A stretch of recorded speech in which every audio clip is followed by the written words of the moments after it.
السلام علیکم ورحمۃ اللہ وبرکاتہ. Hello Manish I am from oriental college. I am staying at چیتاگیم. میرا پہلا سوال یہ ہے کہ اگر جب اللہ ایک ہی ہے تو پھر میرے جو بیک گراؤنڈ ہے وہ سب مسلمان بھائی ہے, میں اکیلا ہندو, تو مجھ کو بھی چاہے تو مسلمان بنا سکتے تھے, پر کیوں نہیں؟ اللہ اگر ایک ہے تو مجھ کو بھی چاہے مسلمان بنا سکتے تھے, میں وہ کیوں ہندو بنا؟ بھائی صاحب کا سوال ہے, اگر اللہ ایک ہے تو مجھ کو بھی مسلمان بنا سکتے تھے, اس نے کیوں نہیں مجھے مسلمان بنایا؟ بھائی صاحب کا اچھا سوال ہے, اور اس کا جواب ہے کہ ہمارے آخری پیغمبر محمد صلی اللہ علیہ وسلم فرماتے کہ ہر انسان, ہر بچہ جب پیدا ہوتا ہے وہ دین الفطر میں پیدا ہوتا ہے. دین الفطر مطلب وہ مسلمان جیسا پیدا ہوتا ہے. مسلم کا مطلب وہ انسان جو اپنی زندگی اللہ, بھگوان, ایشور, اپنے خالق کے مطابق بسر کرتا ہے. جو انسان اپنی زندگی اپنے خالق, اپنے اللہ کے کہے ہوئے احکامات کے مطابق بسر کرتا ہے, اسے کہتے ہیں عربی میں مسلم. تو ہر انسان جب پیدا ہوتا ہے, چاہے ہندو خاندان میں پیدا ہو یا عیسائی خاندان میں یا یہودی خاندان میں یا مسلم خاندان میں, کوئی بھی خاندان میں پیدا ہوتا ہے, وہ پیدا ہوتا ہے مسلمان جیسا. اس کے بعد اس کے والدین, اس کے بڑے, اس کے ٹیچرز اسے سکھاتے ہیں. اگر صحیح چیز سکھاتے تو وہ صحیح راستے پہ رہتا ہے, ورنہ وہ دوسرے راستے پہ بھٹک جاتا ہے. ہو سکتا ہے کہ وہ بت پرستی کرنے لگے, وہ مورتی پوجا کرنے لگتا ہے, ہو سکتا ہے وہ آگ کی پوجا کرنے لگے. اسی لیے اگر کوئی غیر مسلم مسلم بنتا ہے, اردو میں اکثر کہتے ہیں نو مسلم, جو غلط ہے. انگریزی میں کہتے ہیں convert. Convert means going from one track to the other which is wrong. صحیح لفظ ہے لوٹا ہوا مسلم, کیونکہ ہر انسان پیدا ہوتا ہے مسلم جیسا, پھر اس کے والدین, اس کے بڑے کے ذریعے سے وہ غلط ٹریک پہ جاتا ہے, اور جب صحیح ٹریک پہ آ جاتا ہے واپس, صحیح لفظ ہے لوٹا ہوا مسلم. انگریزی میں کہیں گے ریورٹ. اکثر ہم کہتے ہیں نو مسلم, جو اسلامی تعلیمات کے مطابق غلط ہے. صحیح لفظ ہونا چاہیے لوٹا ہوا مسلم, ریورٹ. اور آپ کا سوال تھا کہ اللہ نے تمہیں مسلم کیوں نہیں بنایا؟ اللہ نے تمہیں مسلم ہی بنایا.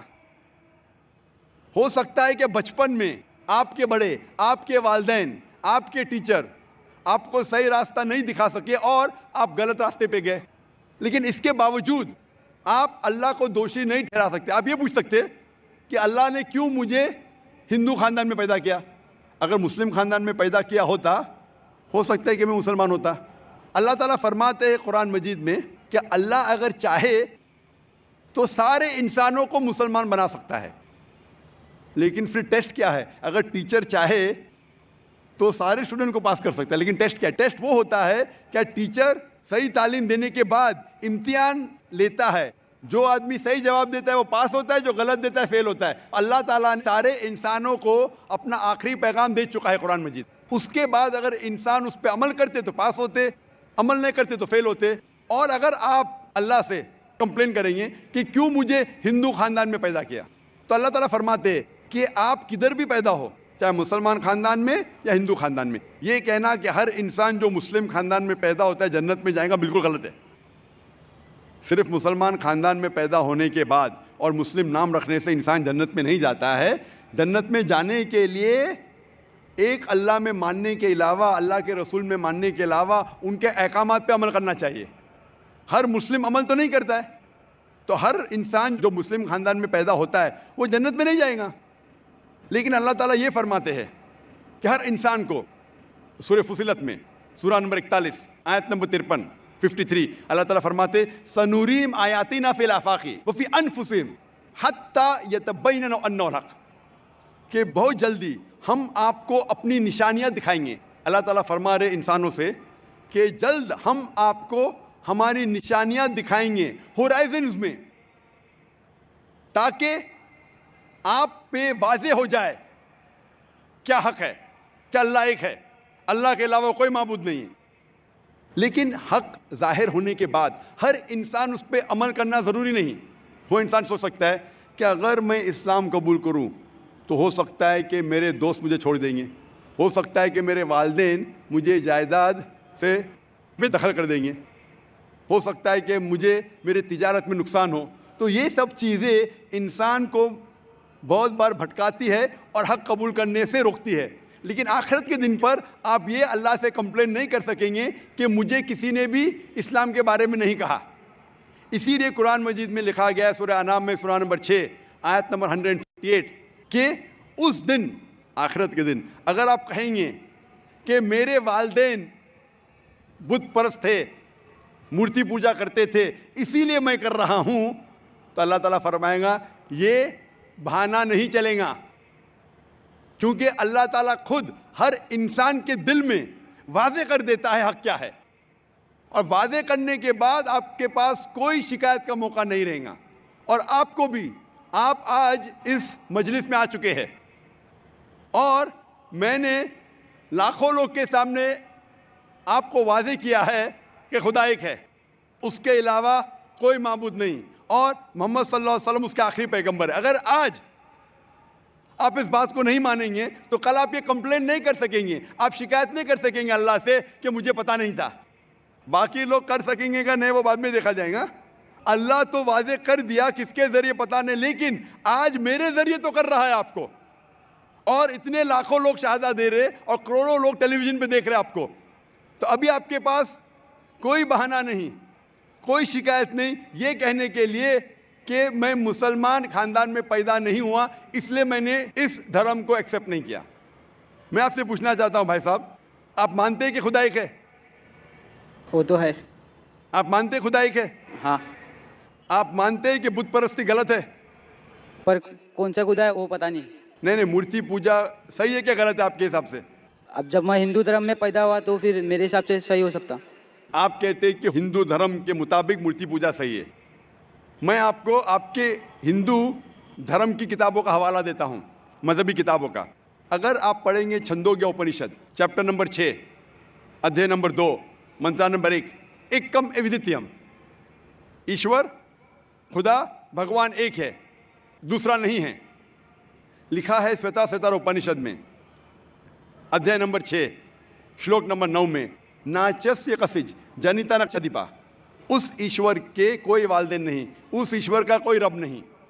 مطلب ایشور کا, بھگوان کا کوئی والد نہیں, کوئی والدہ نہیں, اس کے اوپر کوئی نہیں.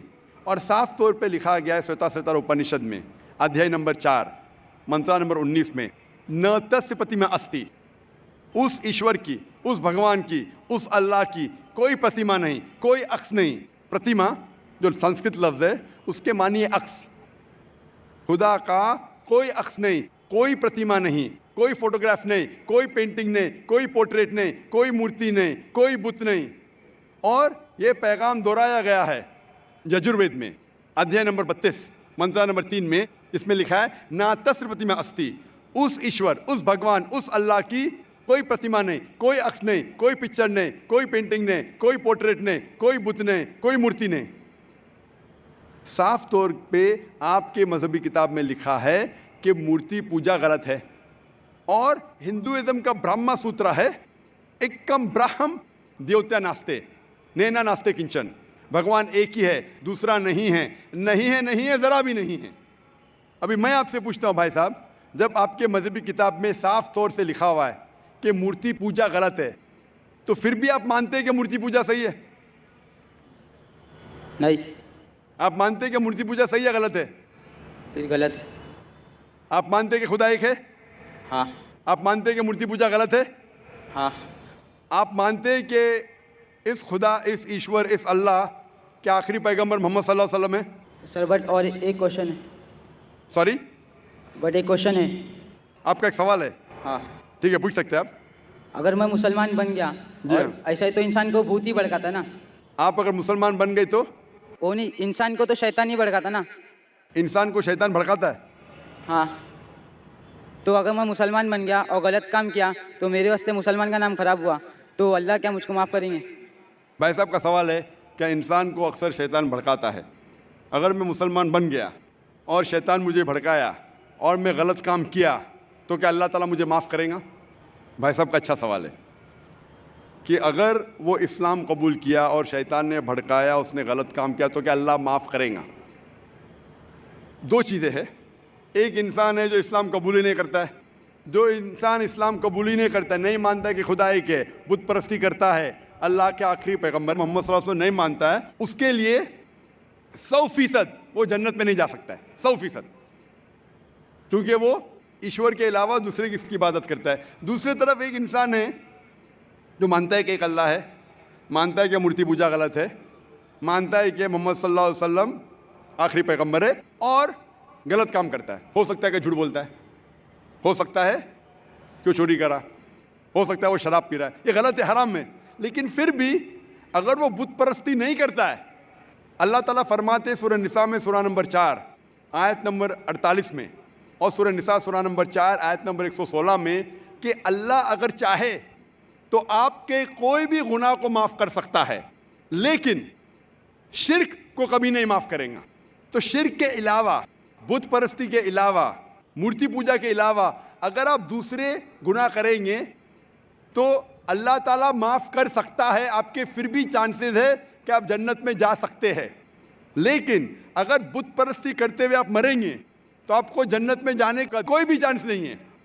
اسی لیے اللہ تعالیٰ فرماتے ہیں کہ جب میرے بندے سارے دن گناہ کرتے ہیں، غلط کام کرتے ہیں، لیکن جب رات کو توبہ کرتے ہیں تو میں انہیں معاف کر لیتا ہوں۔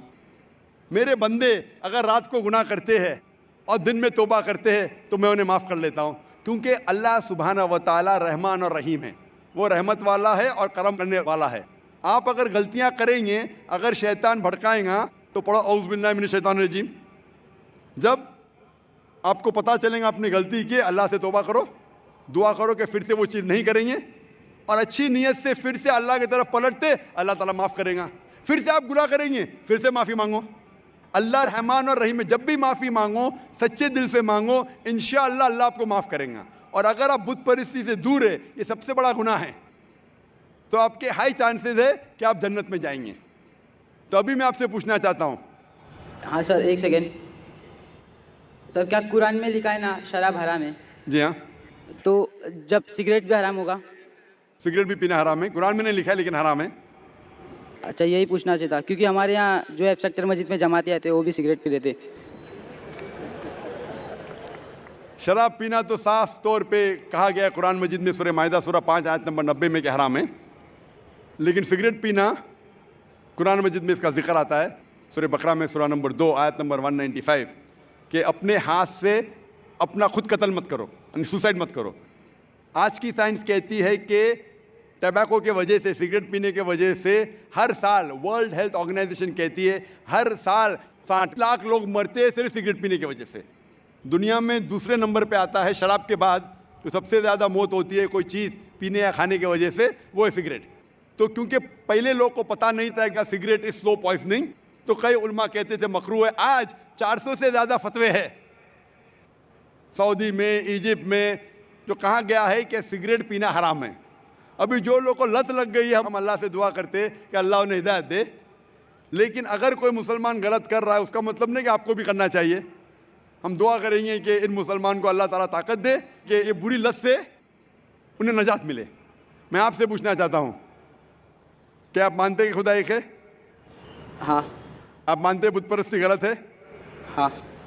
آپ مانتے ہیں کہ محمد صلی اللہ علیہ وسلم آخری پیغمبر ہے؟ سر، میں بھی تو تھوڑا اسلام ریسرچ کر رہا ہوں، اس کے بعد میں خود بخود قبول کر لوں گا انشاءاللہ۔ بھائی صاحب چاہتے ہیں کہ وہ اسلام کے بارے میں اور ریسرچ کرے، اور میں چاہوں گا کہ آپ میرے ہاتھ سے ایک ترجمہ لیں قرآن کا، اور میری درخواست ہے کہ آپ قرآن مجید کا ترجمہ پڑھیے، اور انشاءاللہ اس سے آپ ہدایت پائیں گے۔ اور جب مطمئن ہو جائیں گے کہ یہ مذہب صحیح ہے، پھر ہی قبول کرنا، کوئی زبردستی نہیں۔